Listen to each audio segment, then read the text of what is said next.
BRS హయాంలో చేసిన అభివృద్ధిని కాంగ్రెస్ తమ అభివృద్ధిగా చెప్పుకుంటుందని కార్పొరేటర్లు ధ్వజమెత్తారు. ఖమ్మం నగర అభివృద్ధి పువ్వాడ అజయ్ వల్లే జరిగిందని, కాంగ్రెస్ ప్రభుత్వం ప్రజలపై జీఎస్టీ పేరుతో వసూలు చేసే డబ్బులతోనే అభివృద్ధి కార్యక్రమాలు చేస్తుందని విమర్శించారు.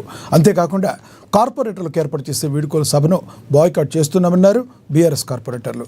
రాజకీయ భిక్ష పెట్టిన బీఆర్ఎస్ను మర్చిపోయి కాంగ్రెస్లో చేరి విమర్శిస్తున్నారంటూ మండిపడ్డారు కార్పొరేటర్లు.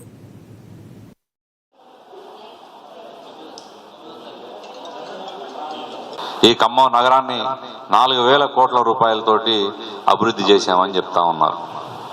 ఇంకా ముఖ్యంగా దాంట్లో ఆలోచించాల్సినటువంటి విషయం ఏంటంటే, చెప్పిన మేయర్ గారు, అక్కడ ఉన్న కార్పొరేటర్లు కూడా బీఆర్ఎస్ పార్టీలోంచి పోయినటువంటి మరి ప్రజాప్రతినిధులు కావటం, మరి వాళ్ళు ఏదైతే ఖమ్మం రూపురేఖలు మార్చామని చెప్పి చెప్పుకుంటా వస్తాను.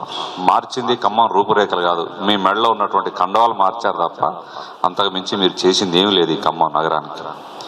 పైగా తుమ్మల గారి హయాంలో అభివృద్ధి అంతా నడిచిందని చెప్పి గోళ్లపాడు ఛానల్ మేమే కట్టినామంటారు, మున్నేరు మీద సీసీ వాళ్ళు మేమే చేస్తూనే ఉంటారు.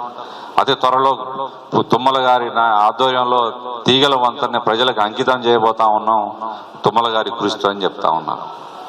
ఆత్మవిమర్శన చేసుకోవాలి ఒక్కసారి మీరు మాట్లాడే ముందు. ఆనాడు మిమ్మల్ని మీకు వేసినటువంటి ఓట్లు వేసినటువంటి జనం ఆలోచించరని చెప్పి అనుకుంటున్నారా? ఇవాళ ఖచ్చితంగా మీ డివిజన్